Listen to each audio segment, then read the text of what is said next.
And we're live.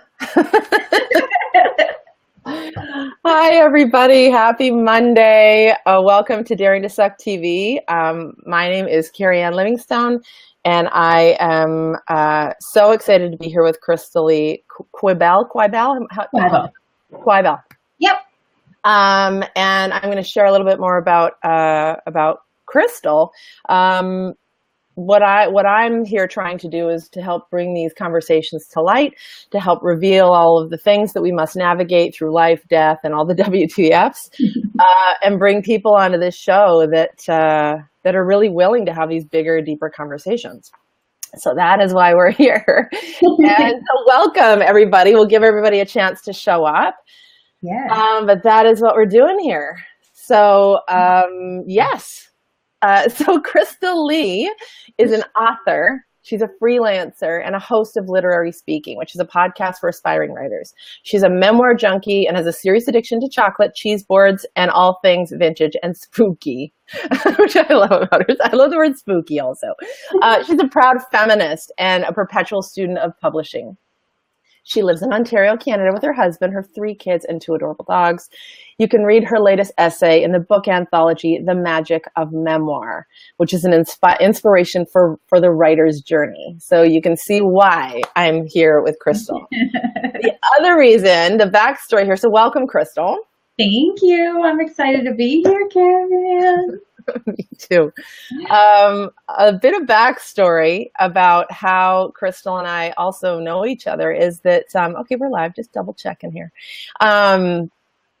is that our paths collided in our own personal stories.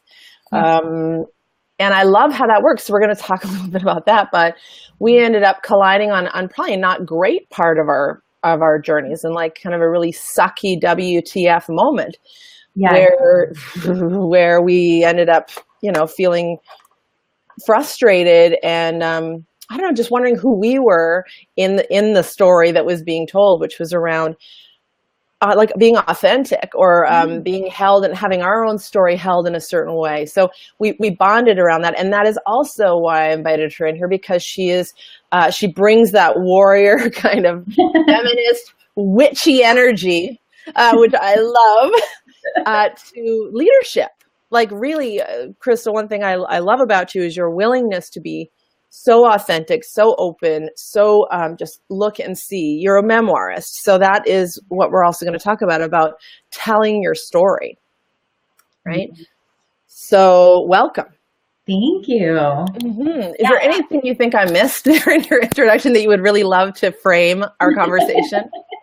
No, I think you got it. I'm passionate about telling stories and making sure that, people feel comfortable to tell their story, that they're not going to get shut down for sharing. Yeah. Mm-hmm. Because it's like one of the most vulnerable things we ever do.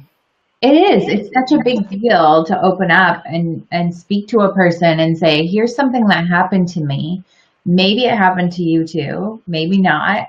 But I want to share it. And it's almost like every time we share it, it starts to sort of shape into something else. We smooth the edges of the trauma that we had, because we get better at telling the story the more times we tell it, and there's always going to be that little like catch in your throat or, the little prickle behind your eyes. But it gets a little bit easier every time, I think, and that's the beauty of it. The beauty is being able to tell your story, and also people listening, authentically listening, and really caring, and not waiting to interject and give their opinion. Just to sit back and say, I'm going to listen for as long as it takes for you to say this without interrupting. Yeah. That's hard. That's like the most understated statement ever in this whole call. Like, that is really hard. It's not just hard so you're opening up a whole bunch more questions, which is, but boy, doesn't that sound, this is more of a comment, boy, doesn't that sound ideal? Like, wouldn't it be nice if we could just be that fully expressed? That's the mission of all the work that I do is, no matter where you step into the work with me, it's like to be the fullest, truest expression of yourself, no matter what. essentially. And so you're talking about opening up parts of your story, or whatever it may be, being expressed, and wanting people or hoping people will slow down, listen, and respect it. Yeah. Right? Yeah. And we just don't necessarily live in a world like that. Which is, well, so yeah, because it gets pretty sticky. Well, and everybody's we all want this instant gratification, right? Like, I want the story now, get to the good part, and then I don't have time to hear the lead up. I don't care. I just want to tell me the good stuff so I can get on with my day, because I've got to go grocery shopping and pick up the dogs from the groomer and then get the kids from the bus. And so, like, talk to me while I'm walking. Like, I used to remember when I was a kid, my mom would come home from work and we had this beige phone that hung, like a rotary phone that hung on the wall, and it had the world's longest cord that had been overstretched. Yeah. And my mom would really sit and listen as her friends would vent and talk about their days. And I would hear my mom, there would be long pauses. And I always thought it was so mysterious to me. Like, what do these adults do on this phone that they sit there and she's just listening to people all day? And she was listening to other people's stories and helping them work through their stuff, because that's, a big thing from my mom, is to help other people. And so and there'd be peals of laughter, and there'd be moments where it would get teary and you're kind of like, what's wrong? What's going on? But, people were very much more present in the 80s to each other on the phone, where now it's like, we can put you on speakerphone. I can put you on my car phone. I can be driving while I'm talking to you. I can FaceTime you and be washing my dishes and doing all this other stuff. And so I feel like people aren't listening to each other as much anymore, but I feel like we're on the precipice of an evolution of being better listeners, because we're all getting frustrated that we're not being heard anymore. Yeah. So the collective problem is hopefully going to create the solution that's needed. Yeah. So as you're talking, I'm just sitting there. Welcome, whoever's here. Say hello, and feel free to ask anything as we go. I'll be paying attention to comments. There's a couple people on live. So yeah, please say hi so we can include you in the conversation.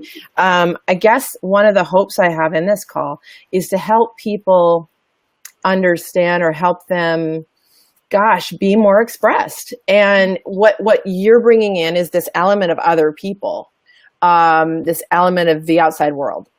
Yeah. And so that it can get really entangled. I think that's a good word. All the entanglements. Hello, Janess. Thanks for being here.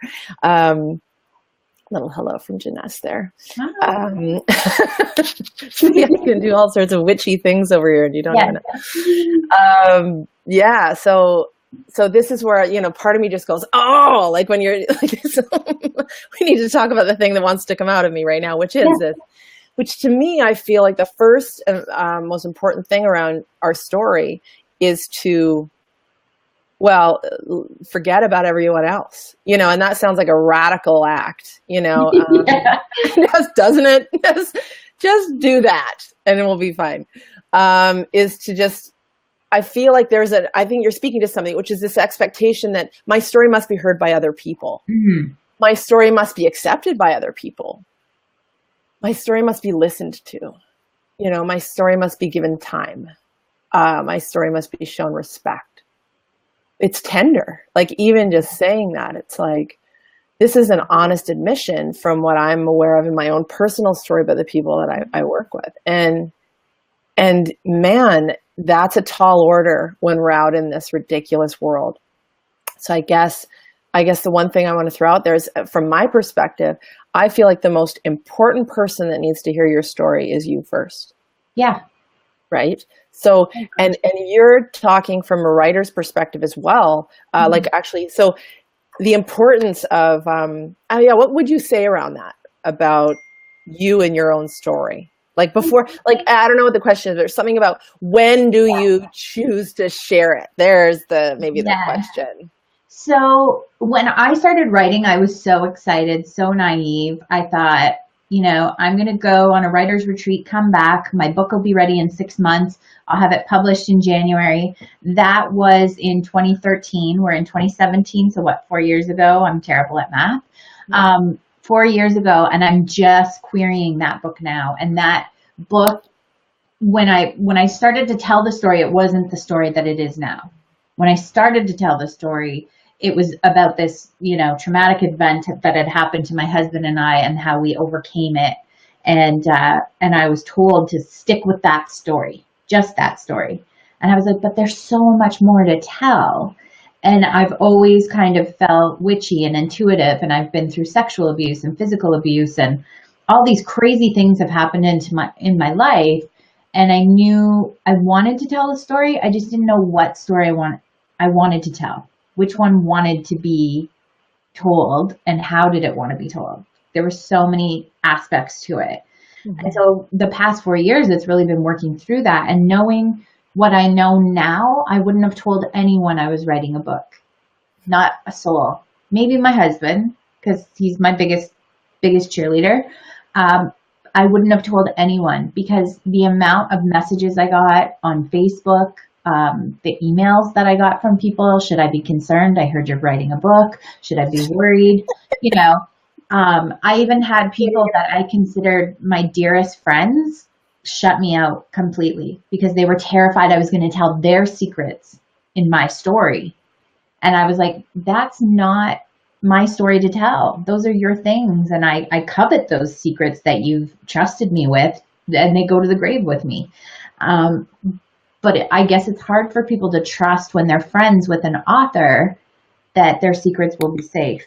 And so it was really interesting to see how I wanted to tell the story, when I felt safe to share the story. And I shared snippets with people. No one person has gotten the whole book now. I've been really protective of it because I feel like I don't want people to see it until it's final, and there's no chance I can delete anything or change anything to please someone else. It has to be my story told my way. I hired a really inexperienced editor and got burned really, really badly. I ended up with like over 200,000 words, and the average memoir is 75.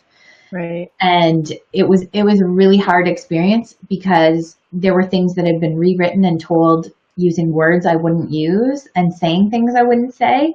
So I had to take that and garbage all of it and start over. So I literally rewrote the story because I was like, I need to know what story wants to be told from me, my perspective, my words. I don't want anybody's input. It's great to work when you get a professional editor. It's great to work with them because they're fantastic and supportive, but they don't write for you. And that's when you know you have a good editor. When they encourage you, but they're not going to tell you exactly what to do. They're just going to give you a little nudge. Like, I want to know a little bit more about this, maybe expand on that. But they're not going to write anything for you or put anything in there for you. And it was a really good lesson for me. Yeah. But no wonder you're the one that is taking it out to people as the experienced explorer of this process. Yeah. You have to be your story. Yeah. I love that. That's what I'm hoping people, we talked about this earlier, like last week when we met, and by the way, everything we talked about, we're like, oh, we got to keep talking because there's so much to talk about. We're very excited. So you're this incredible guide that helps people navigate the WTFs of the literary world, essentially, through experience, which gives you a lot of credibility. Yeah. And so not everybody listening to this is going to want to write their own book. And you still hold the value of being able to tell your own story, being able to honor your story. And I get when you're writing a book about like when you bring people in and all that sort of stuff, I don't know. There's a couple things I love talking about around this, which is, first of all, having people see the threads that are present in your story. And making sure that they're aware, if you're listening to this, that in your story, whether you're writing a book or you just have things, I know things have happened to you. We know, Crystal and I know, we're here too. We've had things happen to us. That there is such value in expressing your story. Yeah. For one of the reasons, from my perspective, is to look for the common thread.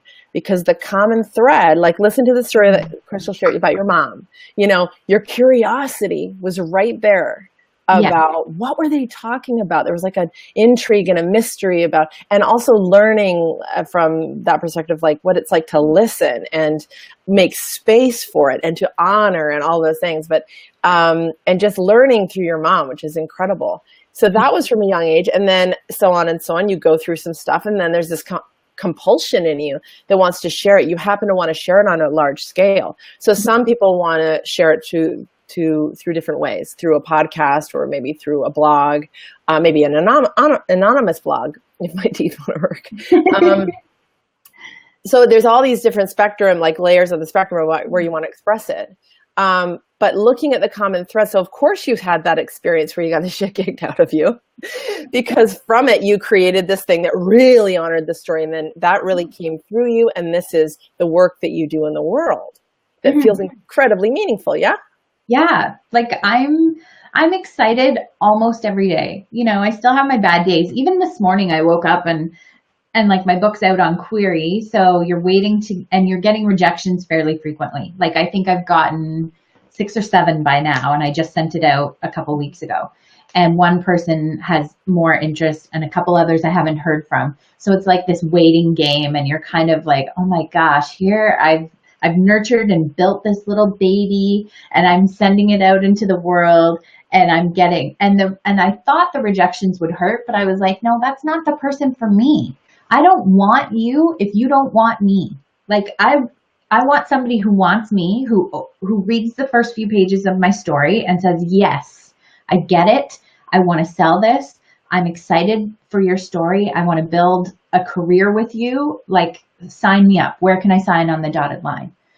And So yeah, it's about getting the hell yes instead of the like half-hearted maybe. so yeah, no, I get that. And now I'm like, all right. So people listening can see that you're definitely the other end of the spectrum about, like, you've worked through a lot of stuff to get to the point. So the question is, what do you think it took to be able to hold it the way you're holding it right now? I think because I never wanted anything more than I've wanted this. Like the idea of being a writer someday was all like when I was a little girl, it was like I would write on a typewriter, I would write stories, and I would think like one day I'm going to be a famous author. And even though there was that knowing, there were a million other things I wanted to do. So I did them all.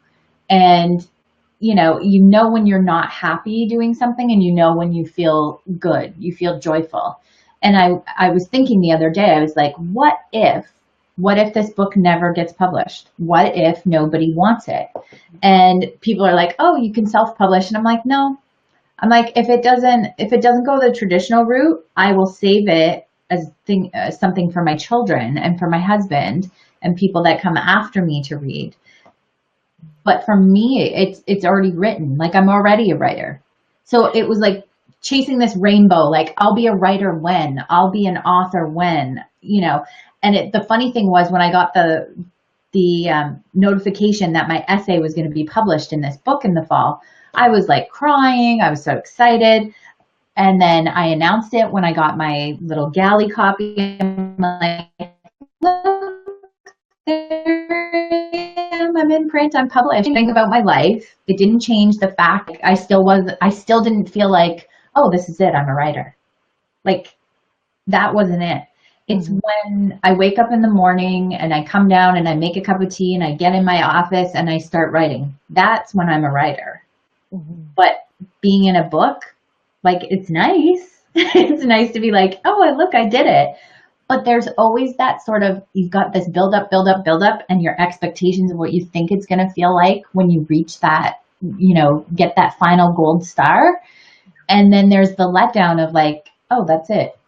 Like, it's over. Like, I got published. Nobody bought it. Nobody celebrated it. That's it. So I had to celebrate it myself. I had to make a big deal for myself. And going forward, even with this process, I've been really careful to share what's happening, because I don't want my expectations. At some point, when I get a yes, I'm not going to tell anyone. I'm going to try to keep it secret because it's a good secret to have. It's kind of like when you first fall in love and all you can think about is that person and you've got that good bubbly butterfly feeling. You got that stupid grin on your face all the time and you're just like, everything is wonderful. I could step in dog shit and it doesn't matter. I'm in love. Yes. Because it's like something only only you can feel that love. Well, that's how I feel about my writing. Like, I'm excited about it. I'm exhilarated. I love it. And there's a beauty in knowing that it took that long for me to get through that many drafts of this book to heal certain traumas that may never be 100% healed, but to be able to work through it and be able to tell that story. And whether one or two people see it and say, thank you for writing that, me too, or 5,000 or 5 million, whatever it ends up being, I still wrote a book. And like 90% of people want to write a book and 13% actually do. So I made the 13% and I think I didn't do too bad. You did amazing. And what you're, if I'm to paraphrase what I hear when you say all that, is that you went from being externally rewarded because every time you did that, you got the crap kicked out of you. Oh my God, totally. So that's the first thing you did is you started to move closer inward, realizing as you went, being like, oh, yes, so that's okay. So that's what happened. That's why it feels so gross. I'm going to bring that in just a little bit closer. I was looking for that acknowledgement from somebody else. Oh, what if I started holding that for myself? And so you were bringing everything that you wanted for yourself in-house. Yeah. Right. So that is what I try and help people do as well, is to be, when you can finally be the one that acknowledges and appreciates the effort or even the process. So it feels like you're now more in the process than ever. Yeah. And you've created almost a sacred bubble for it. And not because you're afraid. How would you phrase that? It's not because you're afraid. What is that sacred bubble now? What is that all about? I think it's the ability to love myself unconditionally now. And not being able to before, because I would invest in a writing retreat or going to see some infamous guru, or, I was putting all my power in other people. And so I would think, well, I'm going to go on a writing retreat and they're going to see how good of a writer I am. And they're going to call an agent right away and I'm going to have a deal and it's just going to be magical. And when I started thinking like, I'm just going to show up and do my thing and enjoy it. I'm going to stop putting expectations. It's the expectation that's the thief of joy. Yeah. And, they say comparison is the thief of joy, but I'm like, expectation is a huge thief of joy. It robs us of every moment because no matter how good something is, it's never as good as we thought it was going to be in our head, and it's rare that something exceeds our expectation because we put these, and I think it's from social media culture. We're seeing everybody go on these trips and we're seeing all this stuff on social media and everybody's like, everything's wonderful for everyone else. Nobody's showing the behind the scenes, what's going on, right? Like, yeah. And I think that's been forever. I mean, people will argue about social media. I think it's more like frequent. Yeah. But there was always like, what are the neighbors doing and how will we look and what will people think? But I just Joneses. Yeah, but you realizing or finding your way into the place where it's for you, and that I feel like what I want to say, well, I'll just say it, is like a new experience of self-love, like one that you didn't expect. Like how, I don't know. Yeah. It's hard to phrase it because, I mean, people would always talk about self-love and I'd be like, shut the hell up. Yeah. You want me to take a bath? Put Yanni on, maybe light a candle and go romance myself. Sounds very intimate. Yeah. If that's what you want, if that's what you're into. But I used to be a bit like, a bath isn't going to fix this, there's no amount of crystals that are going to solve this, you know. Exactly. There's a deeper, like, raw version of this. Yeah, I think, and it's funny because I posted something yesterday about witches in Poland, what witches are in Poland, and these women that are infamous with the photographs. And one of my friends, Ace, said to me, you know, I love that being a witch is a woman who loves herself. And I just was like, in that moment, I was like, that's really, there's such a power in figuring out, because I didn't know how. I'm still figuring it out. I'm always figuring it out, because there are days when I'm just like, yeah, everything's going my way. I got a good hair day. You know, the wings on my eyeliner went great. I'm killing it. And then there's other days where it's like, I'm going to put my mom bun in. I don't want to put on makeup. I don't want to face the world. I don't want to smile. I hate everything. And that's how I felt this morning. Like this morning, I just had this heaviness. And I was like, maybe it's just Monday anxiety. Maybe this isn't even mine. Maybe this isn't even my shit to carry. Maybe this is just picking up other people's, you know, when you're empathetic, right? You're picking up other people's shit all the time, and then you're carrying it on your back. And it's heavy. It's exhausting. So I was like, oh, I'm going to get ready for my interview, and I'm going to just chill. And as soon as I did, I was fine. But it was just like, I don't know. It was like maybe the expectation of all the things I should be doing. Maybe I should be super mom. Maybe I should be able to do all these things and juggle all these things. And then I was just like, I'm fine. I'm not 6 feet under. I'm fine. Hands up for anyone else that's familiar with this journey. Please say hello in the comments. Please are always welcome. Me too. Oh my God, yes. Yeah, it's the whole self-love thing was really hard for me to figure out. And I, like I said, I'm still figuring it out, but I feel better than I ever have. And I think the key to it was that I just shut everything out that I didn't need. Like I just started realizing that I needed to be more grateful for things, because I was so ungrateful and so pissed at everything that had happened to me. Like I was like, it's not fair that I was sexually abused. It's not fair that I was physically abused. It's not fair that I didn't get the job or the book deal or this or that. And I would go through those often, and I'd be like, something's wrong with me. People don't like me. Maybe, you know, I did a good example in the fall. I tried to launch a writing group. I was so excited. I put every cent of money I had into this launch. And I was so like, yeah, this is going to be amazing. It's going to be the magical writers group. It's going to be like, you know, people just connecting, and I'm going to help them. And I'm actually going to help them. Like I'm going to connect them with agents and authors. And I had all these amazing authors lined up, and I got one sign up, one. And I was like, okay, it's going to happen. And everybody kept saying, wait for the miracle, wait for the miracle. And I was like, if I hear wait for the miracle one more time, I'm going to punch you in the face. Five-finger miracle coming your way. Yeah. So I was just so frustrated, and I felt so rejected. So rejected. It knocked me on my ass for a couple of months, because I was just like, it's me.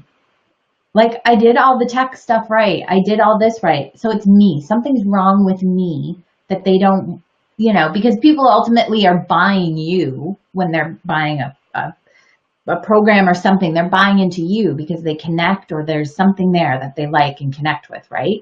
At least that's how I buy. If I see somebody and I'm like, I really like that person. I like what they're saying, and I like how they're saying it and how it feels.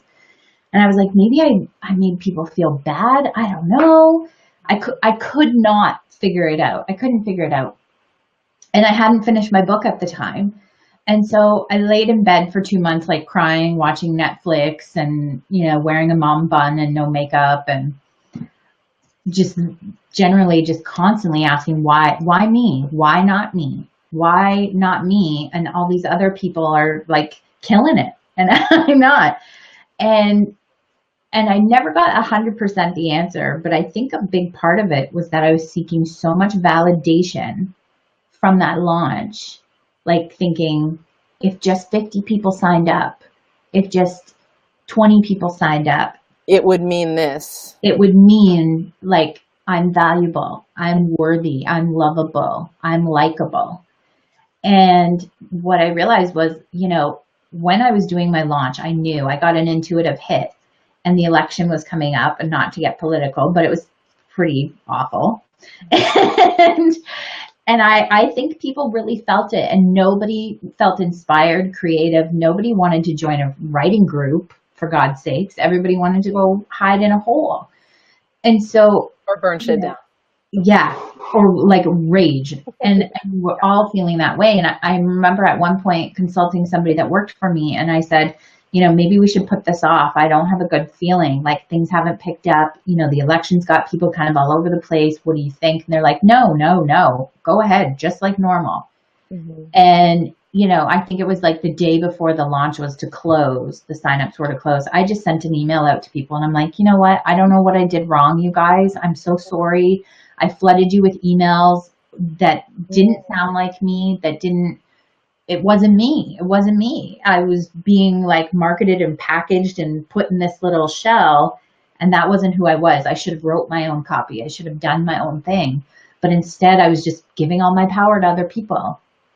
And that's why it didn't work. I was putting all my power still. And what happened after you sent that email? People wrote me and they were like, oh my God, I'm sorry I didn't sign up. I don't have the money right now. And, you were lovely, but too many emails, because there were email sequences that were going out, So it was pretty it was a pretty impersonal. Yeah. Truth.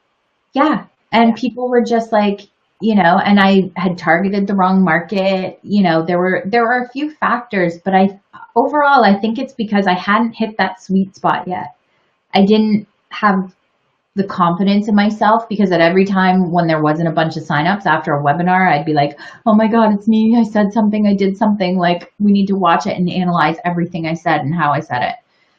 And it just, it was like the most soul sucking experience of my life. But on the other side of it, now I'm like, I'm kind of glad it didn't work out, because maybe that's not, I kept getting that whisper, finish your fucking book. There it is. Finish your book. Yeah. Finish the book, Crystal. Enough already. Quit trying to throw more logs on the fire to prove anything. Just get this thing done. Yeah. And it was like, you're just procrastinating putting the story out there. And I think, there was a lot of fear too, because when a big aspect of my story was about, originally there was going to be a story about when I was abused as a young child by a family member. And when my sister found out, she was not happy. She was worried that my parents, who didn't even know, like, my parents are in their 70s and they had no idea this had happened. Mm-hmm. And she was like, this is going to cause a big family thing, and they're going to be so upset, and yada, yada, yada. And she stopped speaking to me. We got into a big fight. We didn't speak for over a year. Yeah. And even now, like, we speak and we're on good terms, but it's not like before. It'll never be the same. No. And so there was that sacrifice there. And there was a part of me that thought, well, you know what? If that's the most I'm going to lose out of this, then I have nothing left to lose. Like, my husband supports me, my kids support me, and then I decided to go and talk to my parents. I decided to tell them about the abuse, because I'm like, I can't love myself when I'm so worried everybody's going to reject me when this story comes out.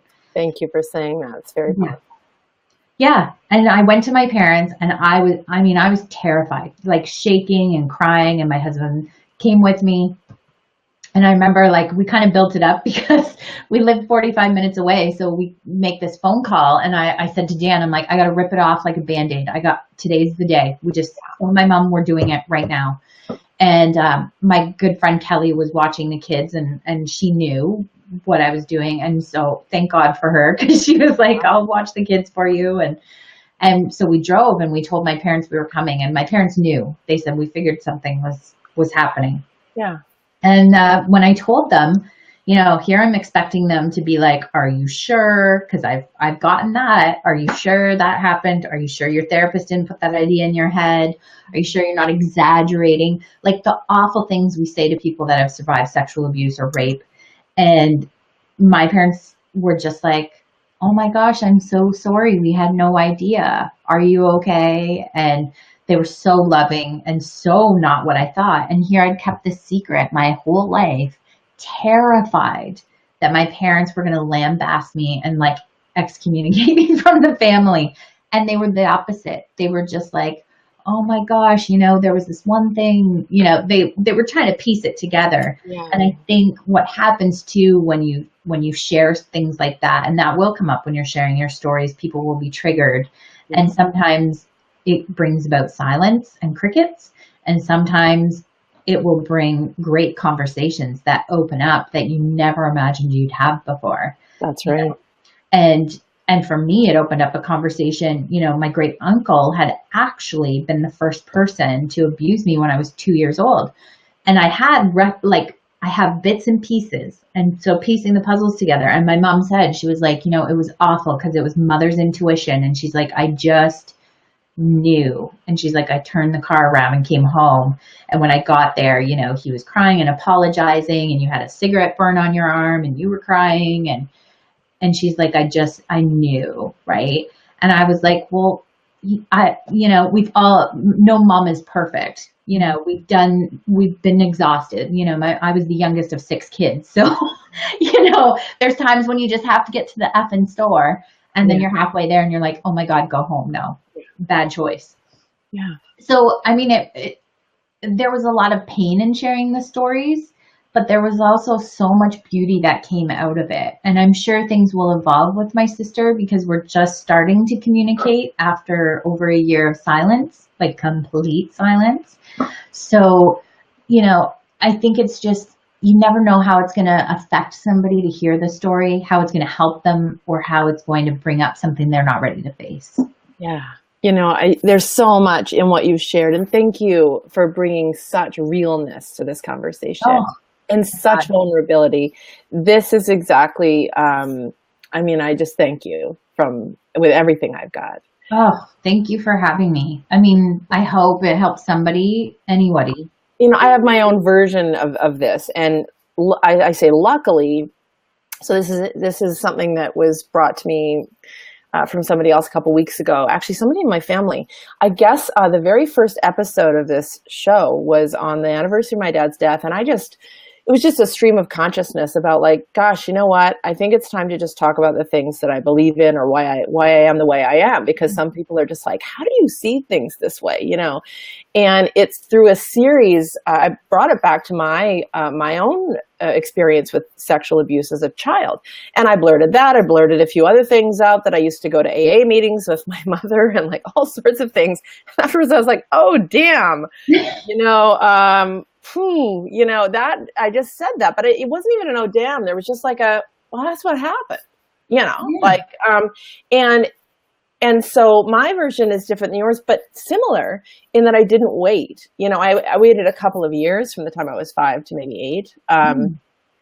But when I did, it's interesting. I think that it's important for people to see different stories, to see the value. So you went through a journey of holding things until you didn't, and then had an experience. And I'm on the other side where I didn't wait as long, opened up, and had a very unique experience in comparison to a lot of other people, where I was held, supported, embraced even by my parents. And what a crazy time that was for us, because there were a lot of moving parts. There was, my mom trying to, step into sobriety, and like so delicate, in the 80s too. It's just like, where she was like the only, female at a meeting. Now it's interesting for her to share with me that most of it's women now that are in these meetings, but that's just a side thing. But anyway, so but just being held and having that authentic expression, honored, and being like, wow, because one of my family members said, how do you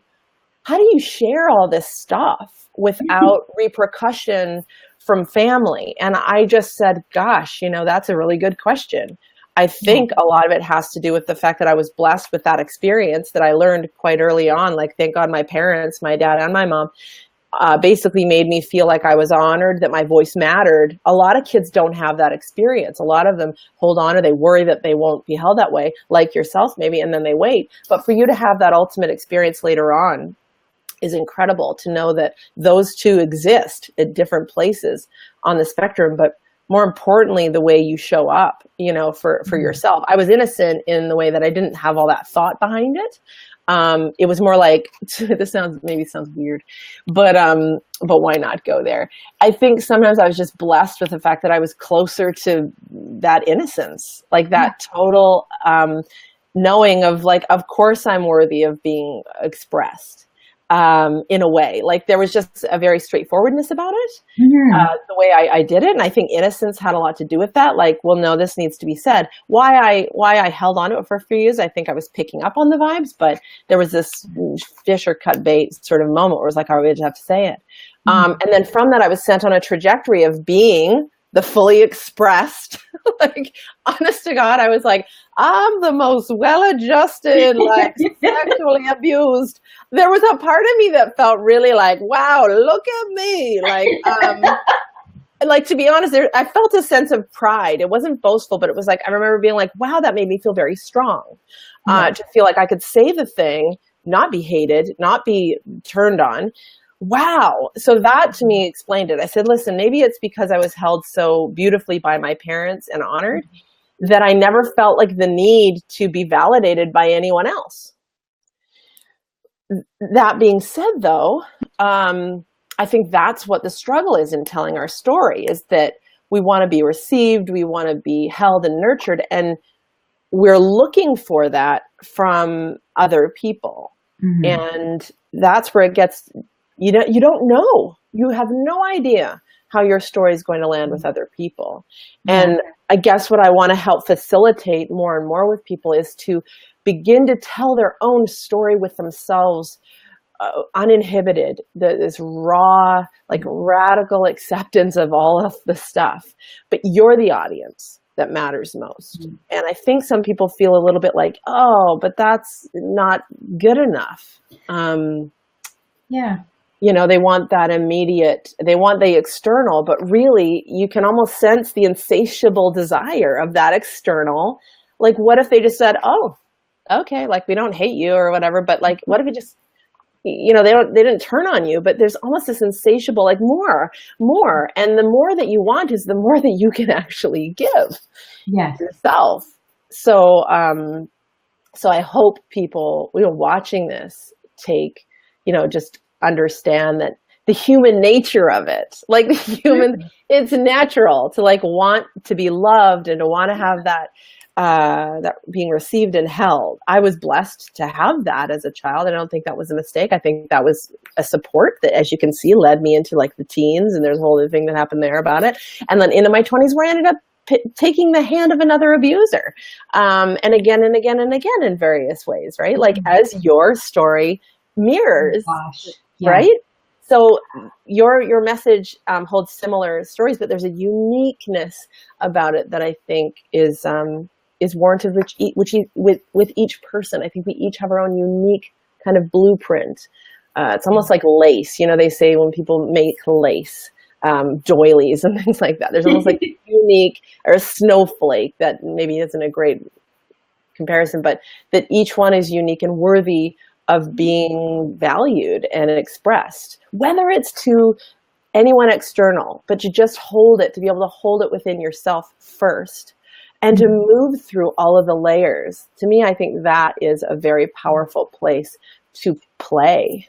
And I use that word intentionally, like to play with all of the layers and knowing that you can be that safe space for it. Exactly.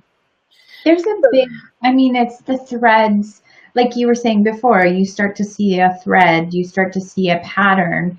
And I just switched from sexual abuse to physical abuse to then I took my abuse from men to women. So I would get into friendships that were toxic with women who would, you know, and it was always a guru. So it would always be somebody I looked up to, like a life coach or a popular, you know, a new age person. You know, and I would be looking to them for something, like they had the answers, and they would always have these sort of false promises out there. Like, I'm going to help you figure out your life. You're going to know exactly what you want to be doing and how to do it. You're going to feel amazing when you leave this place. And there was always part of me that would say, what the hell is wrong with me? I go on these and I feel worse when I come home. It's great when you're there because it's all angels and rainbows and butterflies and you're beautiful and you're wonderful. And, you know, you remind me of my little sister. I'm going to take you under my wing. And then you get home and the person drops you like a sack because you're no longer giving them any money to be nice to you. And that's where I learned that I was paying for love. So I'd be like, okay, I'm going to pay for this retreat. And I'm going to go on this retreat and I'm going to go on this retreat and I'm going to go see this person and we're going to become friends. And, you know, it's going to propel my life in positive ways. And all I was doing was just like paying for friends, basically. Yeah. And not the right kind. I was looking for other people to give me validation and answers. And then coming home and the crash would happen and I'd be in bed for days and not able to get out and crying and waiting to get that message from the retreat leader that was like, you know, you really stood out. You were somebody really special. And it was like, that message is never coming. You better treat yourself like you're special, like the most damn special person on earth because you deserve it. So save your money. Don't be putting, you know, there's some retreats that I think are beautiful. I'm not putting them all down, but I'm just saying, like, ask yourself why. Why do you think you need this? Yeah. If you're going for like, oh, it's a nice vacation, and if I get to connect with this person, great. If not, I'm going to see, you know, all of Europe while I'm there or whatever, wherever you're going, right? Then go. But if it's going because you think that person is going to become your new BFF or you're going to stand out and they're going to think you're special and add you to their team or what, those are all the wrong reasons. Yeah. And that was a big thing for me to realize in writing is that I'm giving all these people my power and I'm looking for love in all the wrong places when I have so much love at home. I have a husband and I have children and pets. And they're so excited when I walk through the door every day. And why am I trying so hard to get the attention of people who don't give two shits about me? Yeah. I mean, that you're speaking so much about what's going on out there in the industry that I walk in, you know, and it's not, like you said, it's not everybody. I think it's definitely not because it can't, because that has a very short life. And, you know, I'm a result. A lot of what I talk about, I'm a result, like yourself, of being spat out of some of those innocently entered into relationships.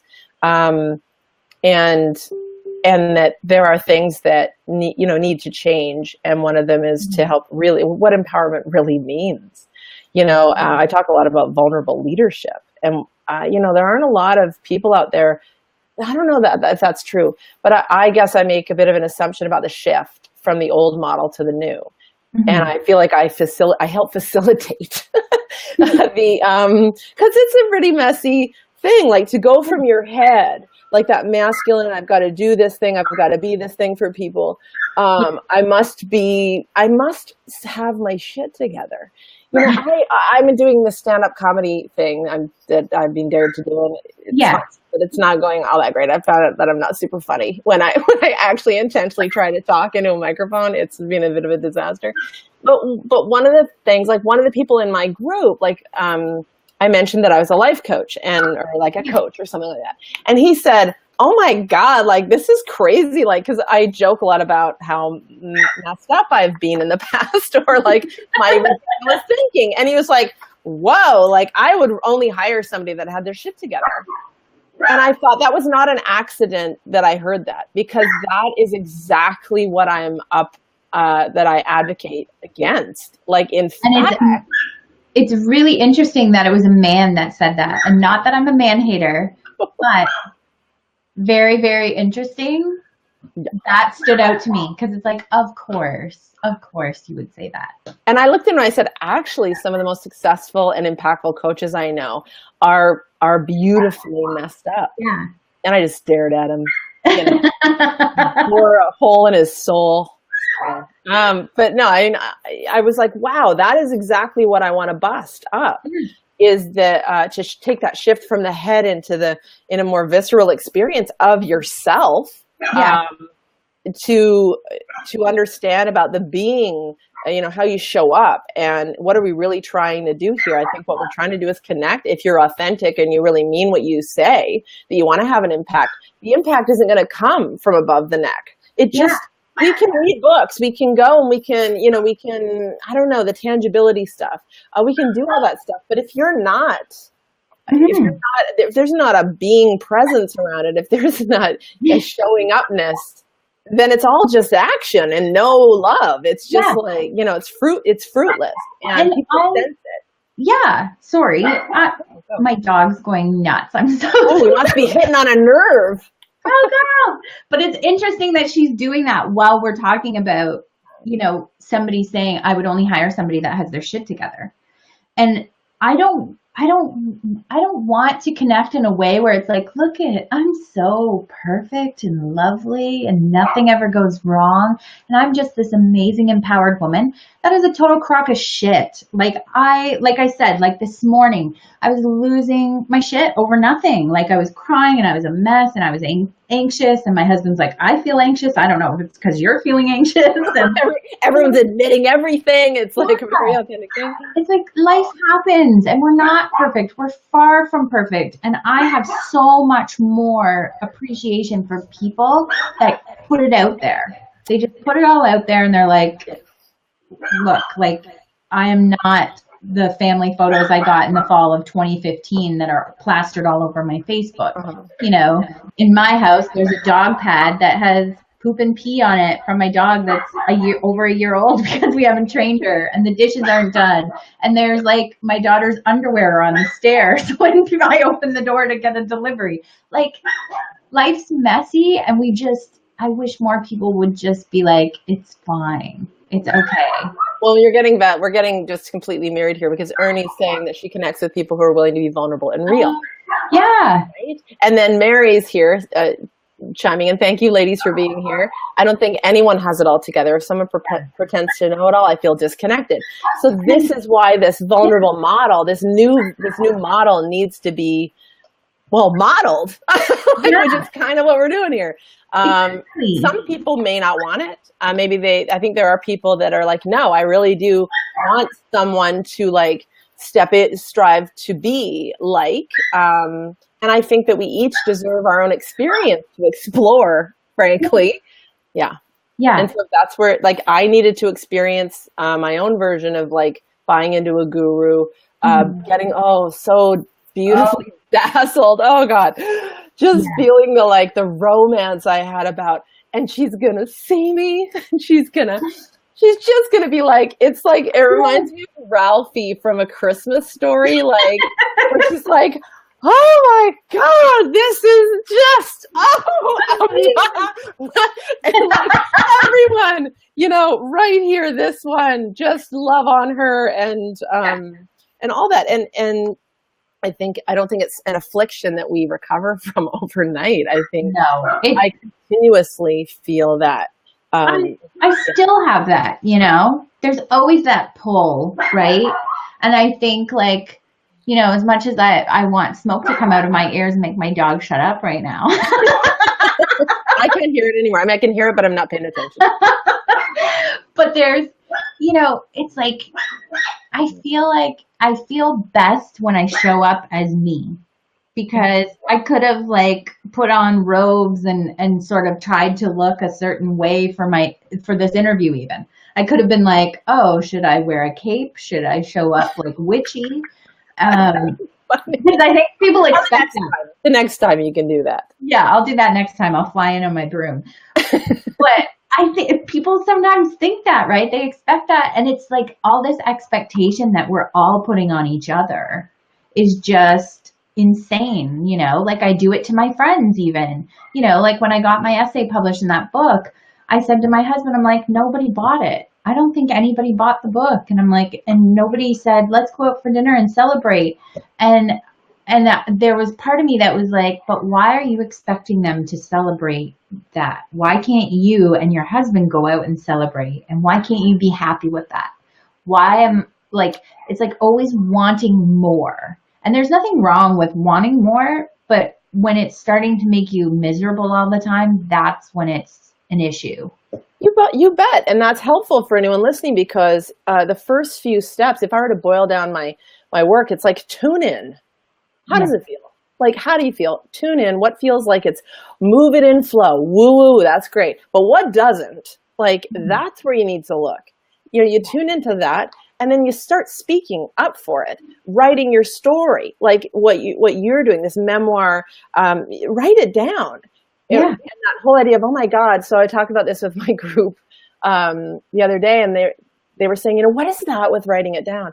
And I said, there is a part of you that is like, oh, she's writing it down. Like, shit. Like, oh shit. Like it's almost like touched that you're paying attention to the feeling. And that you're taking a freaking pen and putting it on a piece of paper or putting your fingers on a keyboard and saying, I need to honor you. It's not about like, I wish everybody loves this. It's like, I want people to understand the sacredness that you talked about bringing that bubble from the external expectation into that very like, man, this is just for me. This is just for us, me and all my many parts, all the things we've seen, all the things we've been through. And there is a galvanization that happens.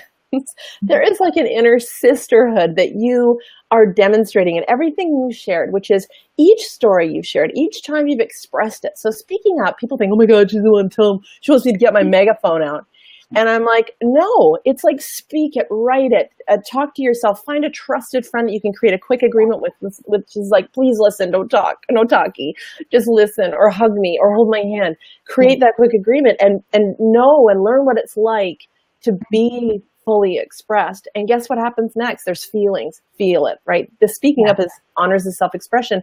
But what happens as a result is a coming alive because each aspect ends up feeling just slightly more connected, just slightly more honored. And it's almost like the collective in you grows. This is like now we're talking about movements, like how movements are created, right? Against, or in feminism or whatever, that when we start honoring those, there's a sisterhood and it becomes if I'm paraphrasing what I think you've demonstrated today, is that there is a more powerful force in you. The tipping point becomes so strong that there's this is the zero fucks given place that everyone's like wants to be at, but doesn't want to be an asshole. It's like, we want a Yosemite Sam, like our way. Pew, pew, I can say what I want. But know that, but there's also, we don't want to hurt people at the same time, but there's an honoring that's more present about you in that sacred bubble. Like, this is going to really help me. And my intention is not to hurt, harm, or, whatever. So, and when you hold it like that, like you did, what sounded like with your parents, it was just like the relief. Like you can almost feel the expansion from that alone. You can hold more, right? Yeah. It's like this unbearable lightness. Like it's just not unbearable, but it's like expansive. Like you just feel wide open, right? And my mom had an interesting conversation with me because our whole lives it was really like, we don't do that in this house, and we, you didn't air your dirty laundry, and I've always been the big mouth of the family, like blurted out and inappropriate jokes. And, if anyone could bring up the most inappropriate dinner conversation, it would be me. Like I just always was that. And I think my parents got to a point where they're like, this is just who she is. And she's not going to be a sweep it under the rug. I was like, I'm never going to be a martyr. No freaking way. That's not my style. Mm-hmm. So I think it's just, I've always wanted to share things, and I've always gotten excited about people's reactions. And even from a child, it's like, I would put on these long plays in front of my parents and I'd be like, well, like I was just waiting for that reaction.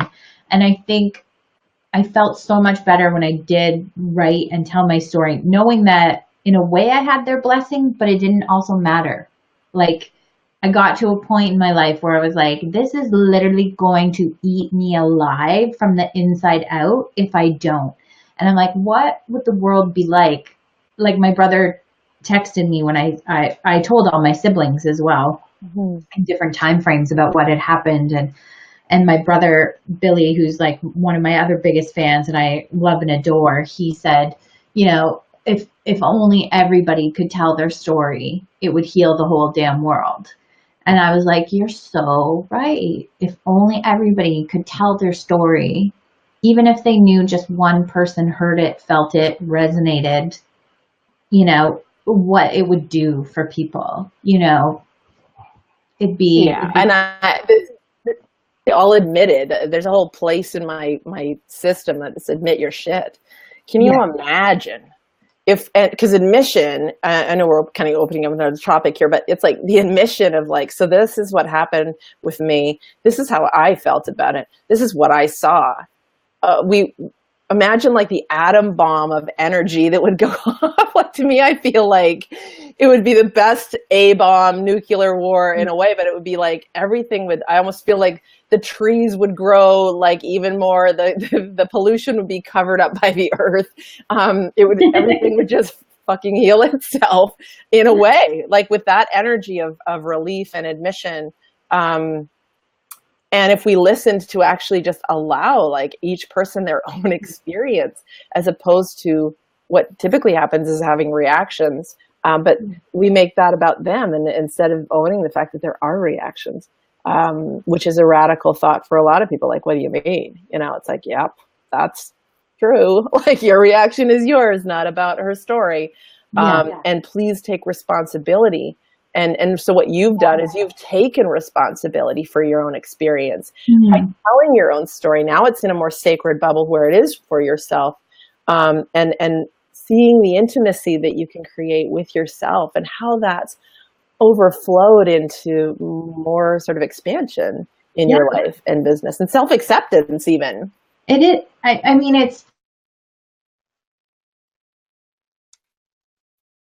mean, the first draft you write of your story is going to be your angriest, most vengeful, nastiest draft you'll ever write. I mean, I wrote about everyone, not every single person, but people that had hurt me, I wrote about, you know, and I had chapters about when I got married and my best friend and I had a falling out, and they weren't nasty, but it was like, what is my purpose for telling this story? Is it to tell my side of the story just so that other people will read it and know what really happened?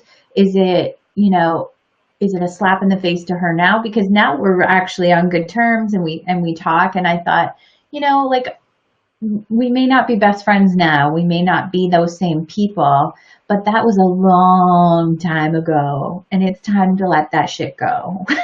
So well, then you can feel into it. Yeah, well, I think you're asking, or you're mentioning something really important. If people, whether you're writing a book, so you're talking about writing a book, and I'm saying, I'm bringing it down to like the regular people that may be journaling. That first, I just say, get in there and just the first draft. It's like, blah, blah, blah, blah, blah, and it's crazy. It's usually very irrational, and just let it be irrational. Honor it for its irrationality, and then stick with it. So ask them a big question and say, go visit it again the next day and the next day. Now watch how it changes. Watch how it changes in feel, in structure, even the things that want to still be said. This is classic sort of forgiveness work even. You know, when you're mad at somebody, it's like, just write them a letter. Never send it, but write it. Oh, man. And then that party is like, oh, my God, she's writing it. Thank you. You know, we've been holding on to all these irrational, awful thoughts about how we think we're an awful person. But it's never that we're an awful person. We end up feeling awful because now we're holding it within us. But it heals the story to actually honor it again and again and again. And to know that from even a day later, this is what I think is very humbling.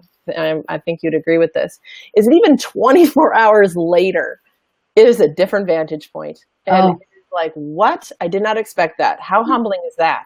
To know that your story that was like so hot the day before, it's still hot, but it's like hot in a different way maybe. And then the next day it's cooler, but like, whoa, there's a depth to it that you didn't, and now there's a width to it. All of a sudden there's like a more of like, whoa, I didn't see that before. This is where intuition comes in. This is where creativity shows up, and it's like they merge together, and your imagination helps create a much richer, broader perspective.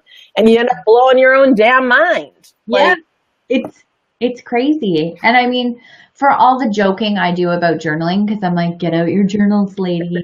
Put your hand on your heart when you say it, though. Yeah, get out your journals, ladies. It's time to share.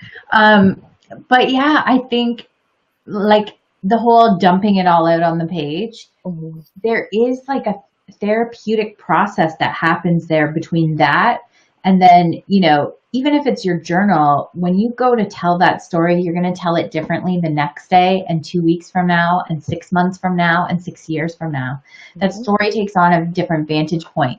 You can put 6 people in a room and have them watch an altercation, and they've all got a different story of how it went down, because our brains are wired differently. So everybody has a different experience. And I think that's what I've kind of learned through the whole venting and then, and then sorting through the pieces later and editing it down. It's like, was it really that big of a deal?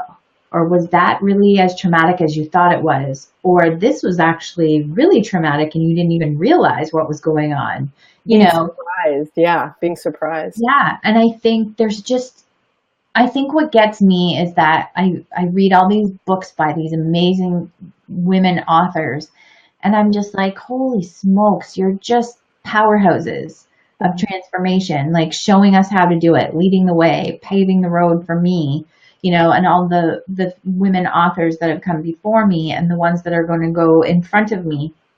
And I think that's what keeps me going, is that the power in telling these stories and healing them. And that if we didn't tell these stories, what would happen? Like, we have history books because people were willing to be a storyteller. Yeah. They weren't going to stay silent and say, well, I'm not going to talk about it because it's uncomfortable, or, it was an awful time. The war was awful. Yeah, it was effing awful, and we don't want it to happen again. So let's write about it so future generations can learn, here's what was happening leading up to it, so that you can stop it in its tracks. That is a very powerful piece about why, why sharing your story, whether you're not, I don't think we're here to necessarily share a story. I think that's a choice that's available to us, an opportunity. And you're demonstrating, the result of it, which is that leadership, like you're being led and inspired. Yeah, exactly. I'm going to unplug my phone. Sledgehammer comes out. There we go. That's our signal, because it's like we've got a bit over here, because I just love talking to you, and I think this is an important thing to talk about. But yeah, this is, it is an opportunity to potentially open up other doors for other people. And when you can see the story, you can't find the pivot point unless you write the story. You can't actually see where you can stop the pattern unless you express it somehow. It doesn't have to be a big personal story like where you write a memoir, but I think that's what you're also pinpointing, is that whether you do that for yourself or for other people in a blog or, like I said, it's that's the opportunity. That's where you can stop the cycle. And I think that's really helpful for all of us to remember when we're talking about being more fully expressed. Yeah. I think, I mean, you said it perfectly. And I think, writing your own story out or speaking it out loud, people will say to me, well, I'm not a writer. I'm like, well, then record yourself talking. We have all this machinery now that we can record ourselves and video blog, and you don't have to share it with anybody, but you learn so much when you talk through things. Like, I always record videos on my phone, and I'm like, maybe this will turn into something one day, but maybe not. However, I'm like Frankie on Grace and Frankie. I put the phone up and I do my video blog to work through my feelings, because I'm like, I can't keep phoning people and throwing up all my shit on them every day when I'm having a meltdown. Well, and again, you're bringing, whether you know it or not, you're actually just doing the thing that you're just bringing it in. You're not making it about whether they hear it or not. And that is probably a beautiful example. It is a very beautiful example of empowered expression. Where you don't need that anymore. It's just honoring the fact that it wants to move, whether it's an emotion or a story. That's where we get stuck, is when we don't allow these stories to move through us. And to record it is a beautiful thing to do. Actually, last week I was really hitting a block about this whole joke telling thing, because I was like, I am like not getting this thing. Like, I'm really not getting it. And I kind of was like kicking and screaming, and I was like, fine, I'll do what he says, go out and walk and talk, which I've done before, but just be intentional with it. And I actually was a bit humbled, because I was like, oh, I think that maybe was a little funny. Like, like I was like, oh, wow, shit. Okay. have a point just walking and talking. And it was like, yes, again, I knew that, but to different vantage point, right? So that it's not that it's never done, it's that I think there's a lovely thing there about there's always something to learn and explore and like experience. So I'm really glad I stick with this a revealing process that, you know, and so do you in your way. But so wow, we could. The shift is going to happen. No. Yeah. If you look at your story, there's times where I've given up and it's like, oh my gosh, if I had have known, maybe I would have stuck it out a couple more days even without throwing my hands up in the air and saying I quit. Because it's just, you know, it's a moment. It is. And we are probably at that moment where we, because we could do this all day long. We could. I'm sure you guys can pick that up. But we've had some lovely comments, whether Ernie's still here or not.